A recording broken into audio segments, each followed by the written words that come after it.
오늘 주시는 하나님 말씀 디모데후서 4장 9절에서 18절 말씀입니다.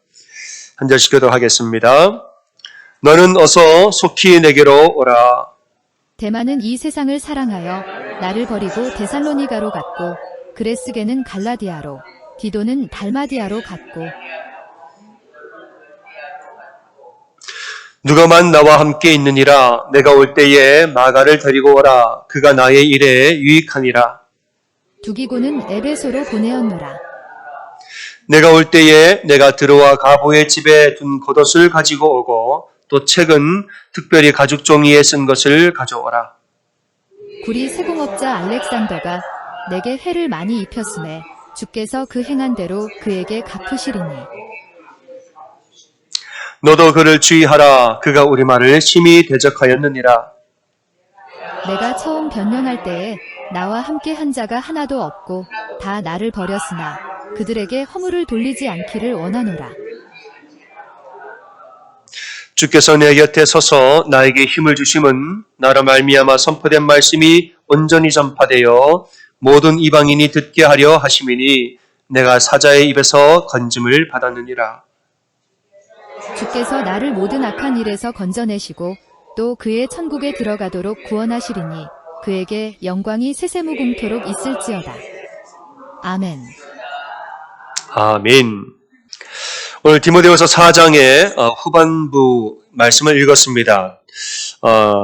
우리가 말씀드렸다시피 디모데후서는 바울 서신 중에서 가장 마지막 서신, 바울이 순교하기 바로 직전에 썼던 가장 마지막 서신이다 이 얘기를 했습니다. 그래서 4장의 전반부와 후반부로 나누는데 지난주는 이제 4장의 전반부를 봤죠. 전반부에서는 사도 바울이 본인의 과거의 일을 돌아보고 앞에 다가올 미래의 일을 이야기합니다. 먼저 과거의 사역을 돌아보는데 나는 선한 싸움을 싸웠고 달려갈 길을 마쳤고 믿음을 나는 지켰노라. 과거를 내가 돌아볼 때 나는 정말 최선을 다해서 싸웠고 마쳤고 나는 지켰도다.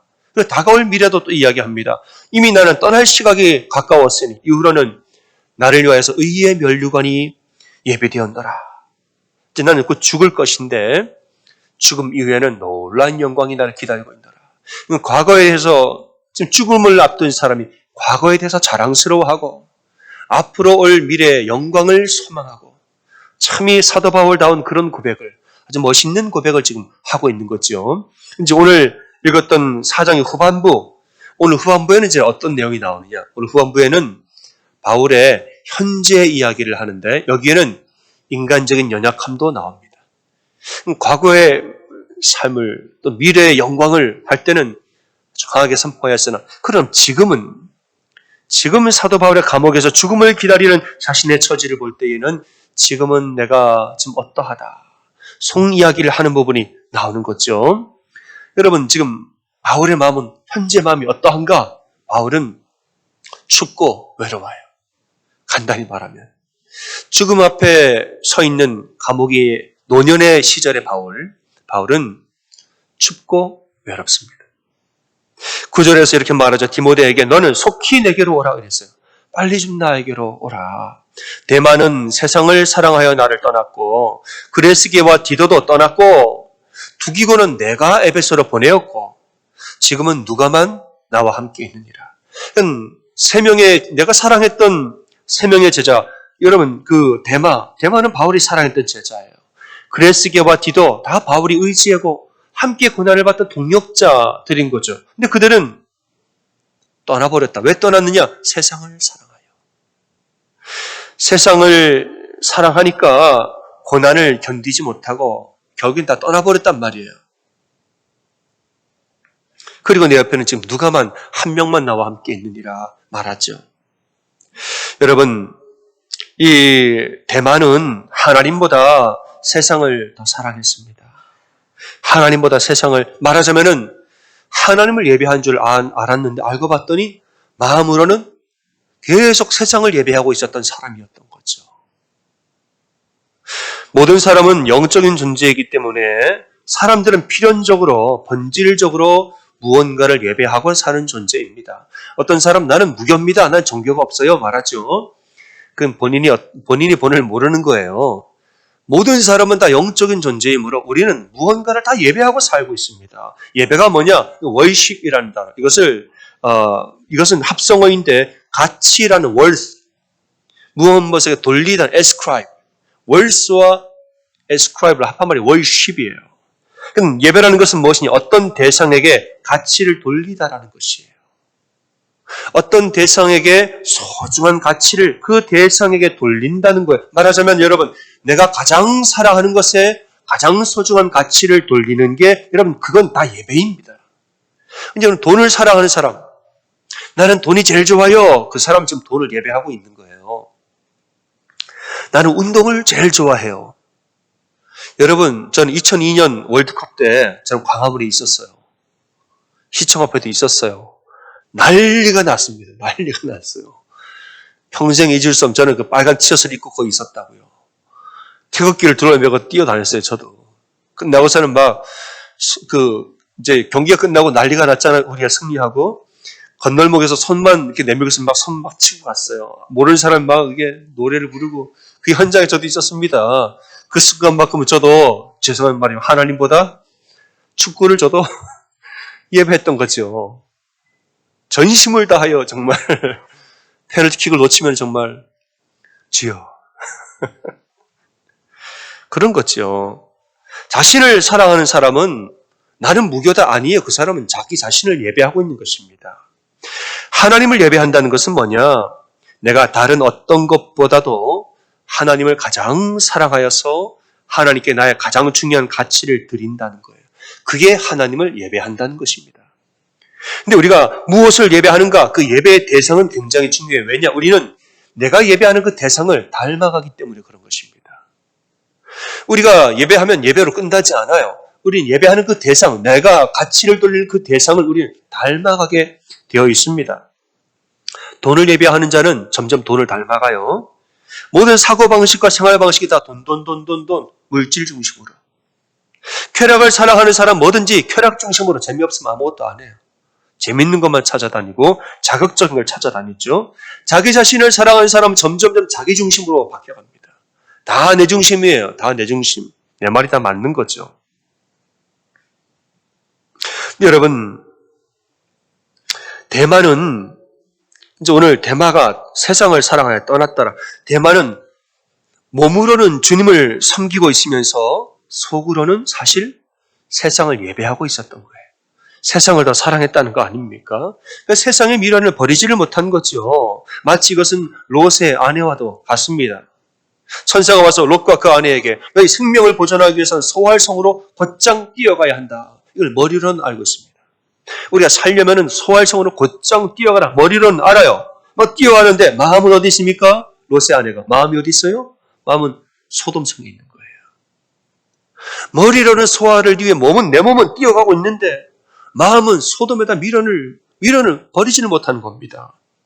내가 집들 있고 친구들 해놓은 것들이 있고 여러분 소활성으로 뛰어가는 중에도 마음속으로는 계속 소돔의 미련을 두고 세상을 사랑하고 이건 말하자면 이게 뭐가 드러난 겁니까? 사실 그의 아내는 하나님보다 소돔을 더 예배하고 있었더라. 드러난 것입니다. 그러니까 결국엔 뒤를 돌아본 겁니다. 데마가 세상을 사랑하여 떠났다. 주님을 위해서 복음을 전해야 한다는 것을 머리로는 아는데 마음속으로는 세상을 버리지 못하는 거예요. 여러분 우리가 예배를 드리면서도 우리가 주님의 일을 하면서도 계속 여러분 세상적인 생각, 인간적인 생각 이런 걸 우리가 품고 사는 거죠. 우리가 겉으로는 주님을 예배하는데 마음속으로는 어디를 예배하고 있어요? 세상을 예배하는 경우가 있는 거죠.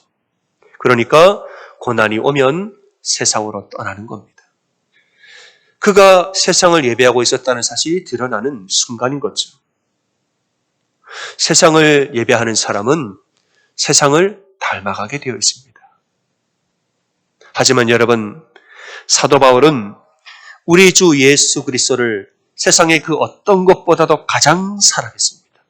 진짜 예수님을 예배한 자죠.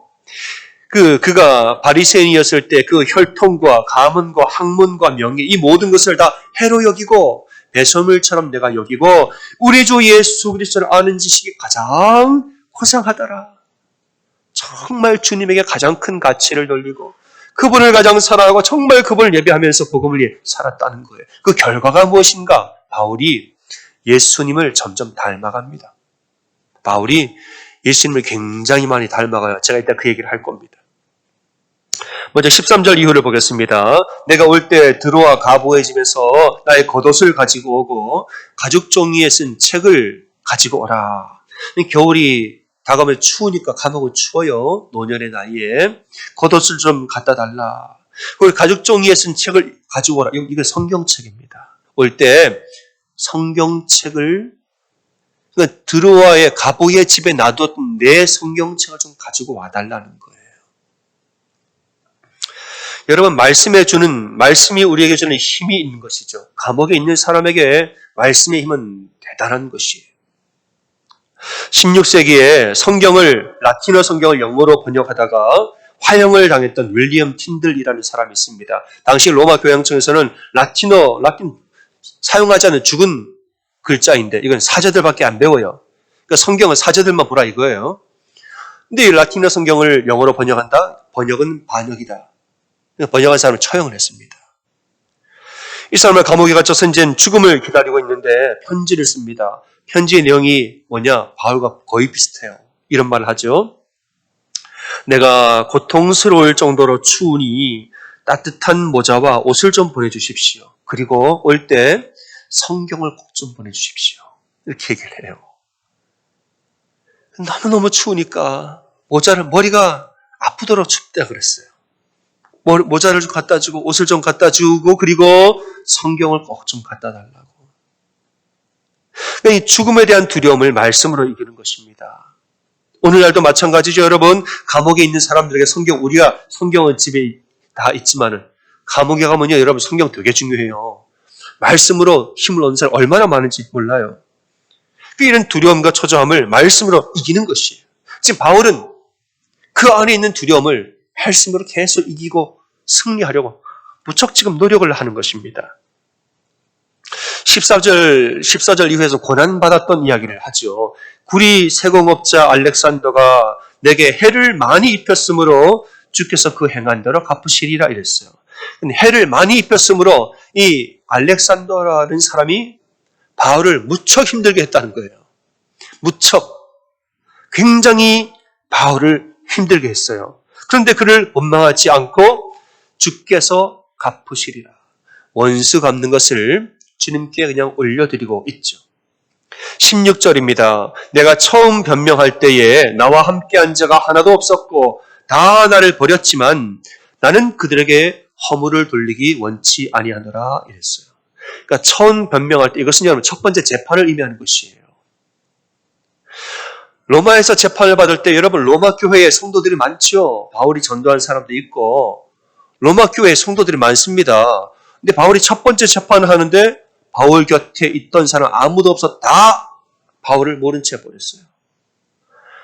아무도 바울을 아는 채 하지 않고 돕는 사람도 한 명도 없고 전부 다 바울을 모른 채 하고 그러나 나는 그들을 원망치 아니하노라. 왜냐? 그때는 박해 시대였기 때문에 그러는 거예요. 나를 아는 채 하면 그도 죽어요. 원망하지 아니하겠노라. 사도 바울은 지금 살 날이 얼마 남지 않았습니다. 근데 그 얼마 남지 아니하는 그 세월을 남들을 원망하면서 살지 않아요. 어떻게 합니까? 대신 하나님의 은혜에 집중을 합니다. 주님이 나에게 주신 은혜와 능력에 집중을 하면서 그 날들을 보냅니다. 17절에 말하죠. 주께서 내 곁에 서서 나에게 힘을 주심은 나로 말미암아 선포된 말씀이 온전히 전파되어 모든 이방인이 듣게 하려 하심이니 말했어요. 그러니까 뭐냐? 재판 중에도 계속 복음을 전한 거죠. 재판 중에 본인을 변호할 때 변호가 아니라 사실 설교를 했던 거예요. 이거를 이방인들, 로마 사람들이 듣고 복음을 이해하라도 했으면 나는 그것으로 족하다. 근데 이렇게 담대함이 어디서 나왔느냐? 주께서 내 곁에 서서 나에게 힘을 주시니. 다 나를 떠났습니다. 다 나를 떠났어요. 지척에 있는 로마 성도들도 아무도 안 찾아와요. 근데 재판정에 섰을 때 주께서 내 곁에 서서 나에게 힘을 주시니. 그러니까 왜 나를 버렸느냐, 사람은 원망하는데 그 시간을 쓰지 아니하고 지금 내 곁에 계신 주의 은혜에 사도 바울은 집중하면서 산 것입니다. 여러분, 놀라운 은혜죠. 이 모습을 보면 예수님의 마지막 때와 거의 닮아 있습니다. 바울은 예수님과 상당히 닮았어요. 예수님 뭐라고 말씀하십니까? 요한복음 16장 32절에 보라, 너희가 각각 제 것을 흩어지고 나를 혼자 둘 때가 오나니 벌써 왔도다. 오늘 밤에 너희가 날 버린다는 거죠. 그러나 내가 혼자 있는 것이 아니라 아버지께서 나와 함께 계시느니라. 십자가에 달렸을 때는 자기를 못 박은 사람을 향하여서 아버지여 저들을 사하여 주옵소서, 자기들이 하는 것을 알지 못하니이다. 원망하지 아니하고 하나님께 용서를 부탁하잖아요. 여러분, 배신하는 자들과 박해하는 사람 용서하고 홀로 외로운 가운데도 하나님 아버지와 함께 하심을 내가 믿고, 여러분, 예수님의 믿음과 바울의 믿음이 너무나 닮아 있어요. 사랑하는 여러분, 세상을 사랑하면 세상을 닮아갑니다. 근데 주님을 사랑하면 주님을 닮아가는 줄로 믿으시기를 소원합니다. 주님 닮으면 뭐가 좋습니까, 여러분? 주님 닮으면 뭐가 좋아요? 고생이나 하지. 그렇지 않아요. 주님을 닮아가면 주의 임재를 더 크게 느낍니다. 주님을 닮아가면 주의 임재하심을 더 깊고 더 강하게, 그의 능력을 더 깊이 누리게 되는 사람 되는 거죠. 내 안에 계신 주의 음성에 순종하니까 주의 임재를 계속 느끼는 거 아닙니까? 내가 뭘 하든 그 안에 주의 모습이 나오니 주의 임재를 더 느끼는 거예요. 내 곁에 서서 하시는 말씀을 듣고 나를 인도하시고, 때로는 곁에 서서, 때로는 앞에서 끌고, 때로는 뒤에서 밀고, 때로는 두 팔로 나를 보호하시고, 때로는 나에게 말씀을 가르치고 깨우치시고, 하면 주님을 예배하고 주님을 사랑하니까 그냥 늘 주의 임재하심을 느끼고 삽니다. 바울은 주께서 내 곁에 서서 힘주심을 느꼈습니다. 여러분, 바울은 지금 노년의 나이예요. 젊은 나이가 아닙니다. 노년의 나이에 감옥에서 사형을 기다리는데 날은 추워지고, 대만은 떠났고, 그리스계와 디도도 떠났고, 알렉산더는 나를 너무 힘들게 하고, 로마 교회 아무도 나를 안 찾아오고, 성도들이, 바울이 얼마나 외롭고 인간적으로는 정말 얼마나 원망스러웠을까요? 하지만 주께서 내 곁에 서서 힘을 주시니 누구도 원망하지 아니하고 오직 주님의 은혜와 주님의 사명에 집중한 줄로 믿으시기를 소원합니다. 바울은 이런 적이 한두 번이 아닙니다. 바울에게 늘 있는 일이에요. 예루살렘에서 붙잡혀서, 그때도 이제 사내들인 공회의 재판장, 예루살렘의 유대인들의 재판장에 섰죠. 그 재판이 끝나고 감옥에 다시 돌아와서 그날 밤에 뭐라고 말합니까? 사도행전 23장 11절에 주께서 바울 곁에 서서 이르시되 담대하라. 그 말에 어마어마한 힘을 얻었다는 거 아니에요? 주의 임재를 날마다 경험한 것이 사도 바울을 사도 바울 되게 만든 것입니다.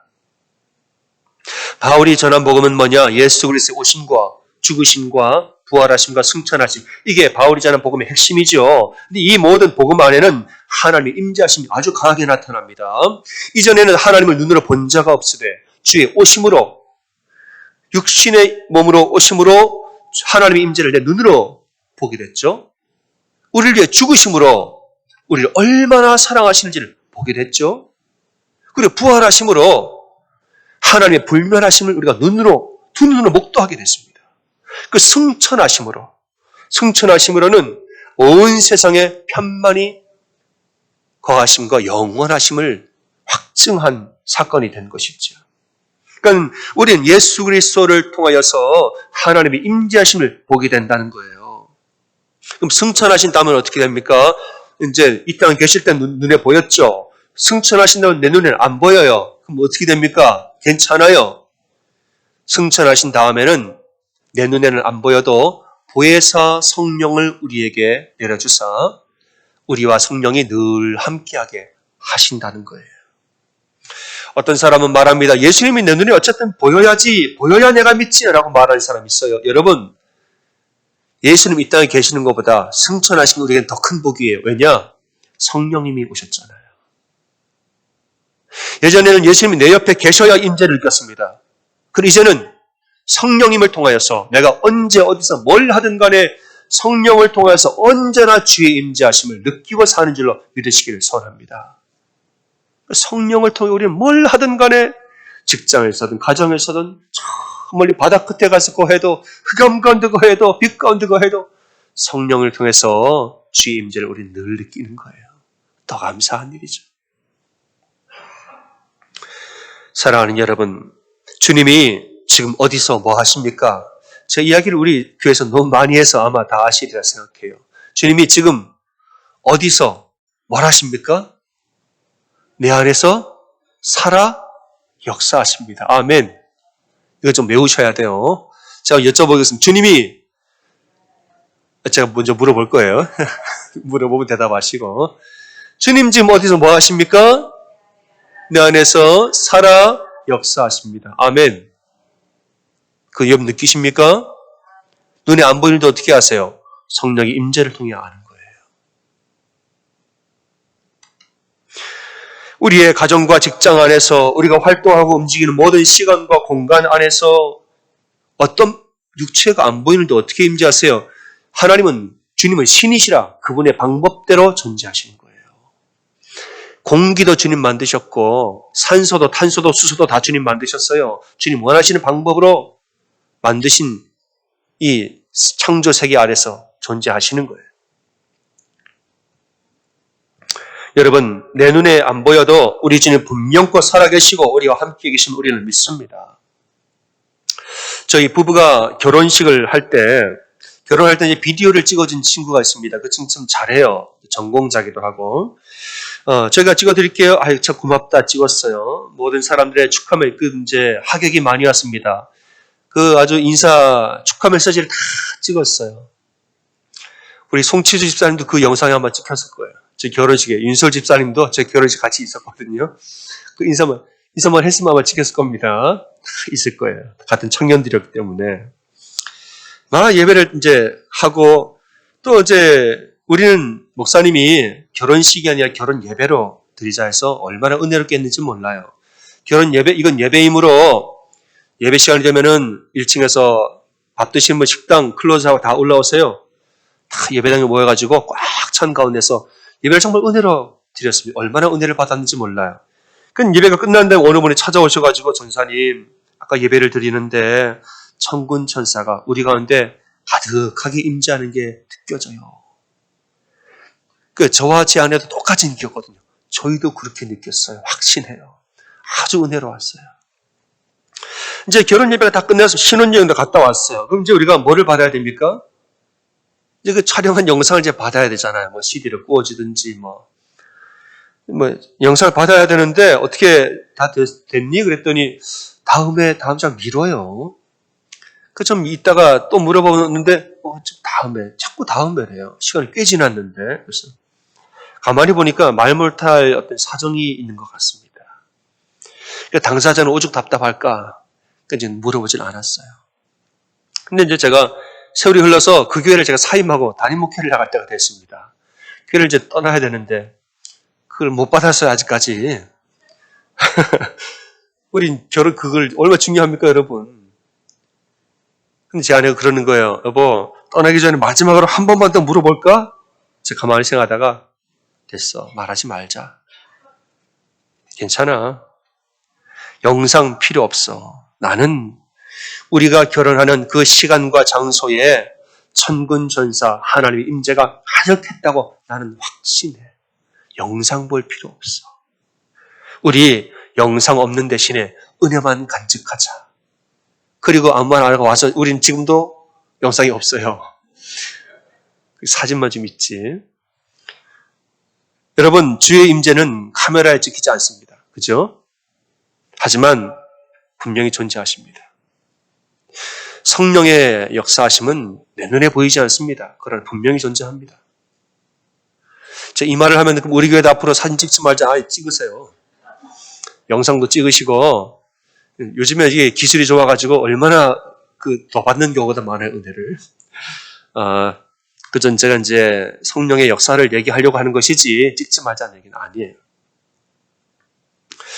여러분, 카메라에 찍히지 않고 내 눈에 보이지 않을지라도 주님은 분명히 우리 안에 거하시고 역사하시는 줄을 믿습니다.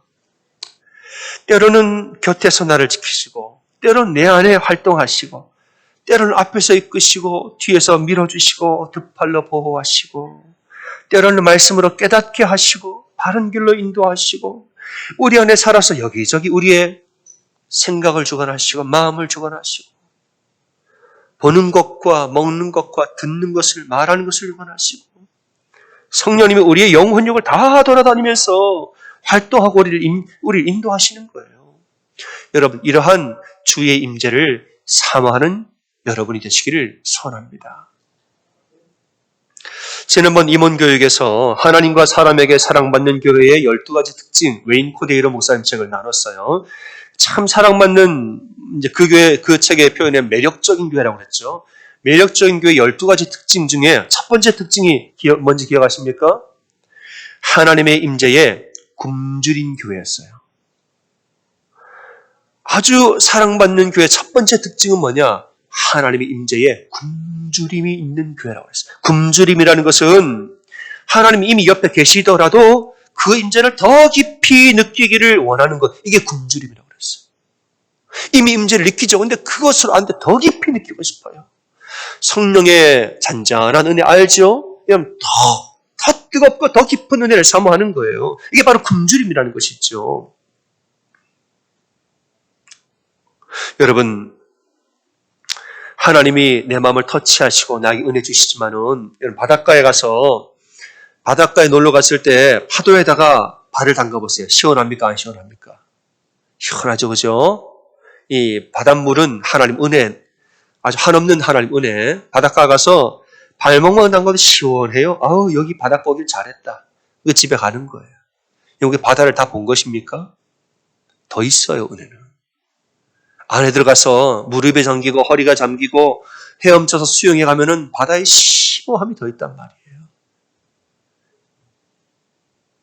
그러한 임재를 더 누리고 더 느끼기를 원하고 굶주림이 있는 그런 교회가 매력적인 교회라고 말하죠. 여러분, 매력적인 교회에는 세상을 갈망하는 사람보다 하나님의 임재를 갈망하는 사람이 훨씬 많은 줄로 믿으시기를 바랍니다. 교회에 모여가지고 다 세상 얘기해요. 세상적인 것, 인간적이고 그런 것만 우리가 사모해요. 그러면 여러분 교회가 아니고 그건 마을 회관이에요. 매력적인 교회, 아름다운 교회가 되기 위해서는 모여서 정말 우리가 하나님을 사랑하고 하나님을 사모하고 닮아가기를 소원해야 돼요.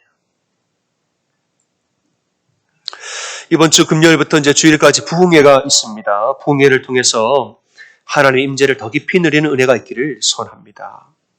이번에 이제 강사로 오시는 신병호 목사님은 로스펠리스 연합감리교회, 지금은 나오기 전에 담임하시던 로스펠리스 연합감리교회에서 21년 동안 사역하셨어요. 그게 이력이 독특한 게 8년은 부목사로, 13년을 담임목사를 하셨어요. 21년 동안 이제 그 교회를 아주 오래 섬기셨죠. 그러면서 교회도 아주 좋은 교회를 잘 건축을 또 하셨습니다. 그리고 든든하게 목회하시던 분이셨어요. 근데 이제 여러분 아시겠지만은 캘리포니아의 연합감리교회는 동성결혼을 강력하게 지지하죠. 동성결혼을 강력하게 지지하고 괜찮다, 좋다. 목사 안수도 동성애자를 목사 안수를 주고. 근데 이 교회와 그 목사님이 우리는 그 정책을 따르지 않는다 공포를 했죠. 그 이유 하나 때문에 공개적으로 파면을 당하신 것으로 TV에 나온 분이에요. 요즘은 예배를 영상으로 촬영을 다 하는데 어느 날 한 번은 감리사님이 갑자기 이제 예배를 찾아오신 거죠. 주일 예배를. 그래서 할 이야기가 있다. 예배 중에. 그럼 감리사님 잠깐 나오셔서 말씀을 나누겠습니다. 나오셨는데 그 자리에서 이 교회와 이 담임 목사는, 신병호 목사는 연애의 방침을 따르지 않았으므로 오늘부로 파면합니다. 갑자기 그 자리에 파면을 해버린 거예요. 그 영상이 찍혔잖아요. 이게 이제 MBC 뉴스에 나오면서 크게 한번 회자가 된 적이 있습니다. 그러니까 서로의 생각이 다르죠. 생각이 다르기 때문에 아름다운 이별을 하기로 법을 다 정해 놓았는데 그런 것을 무시하고 아주 이 무법적으로 강제적으로 파멸을 하는. 근데 이걸 보고선 그 성도님들이 많이 계셨는데 그 중에 한 100여 명의 성도님들이 도저히 안 되겠다. 나와서 개척을 했습니다. 했는데 이분들이 교회를 50년간 섬기신 분들이에요. 그리고 그 교회를 개척할 때, 건축을 할 때에 그렇게 최선을 다해서 헌금을 하면서 건축을 다 하신 분들인 거죠. 교회를 얼마나 사랑할까요?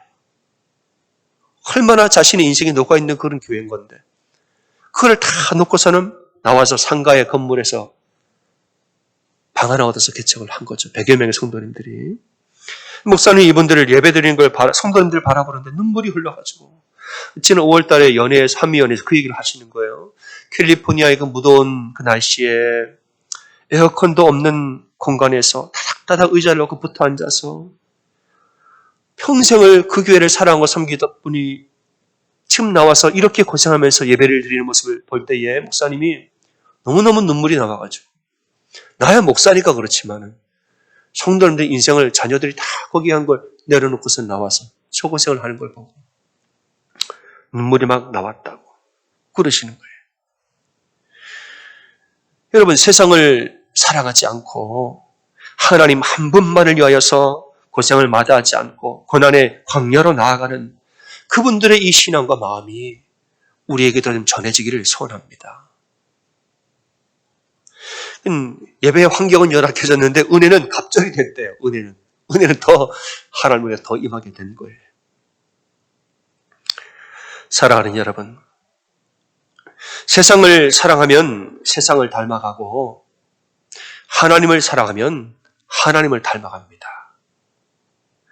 여러분 하나님을 닮아가고 그 안에서 하나님의 임재, 주의 임재를 더 깊이 누리고 그 임재를 더 사모하고 함께 누려가는 여러분 다 되시기를 주님의 이름으로 축원합니다.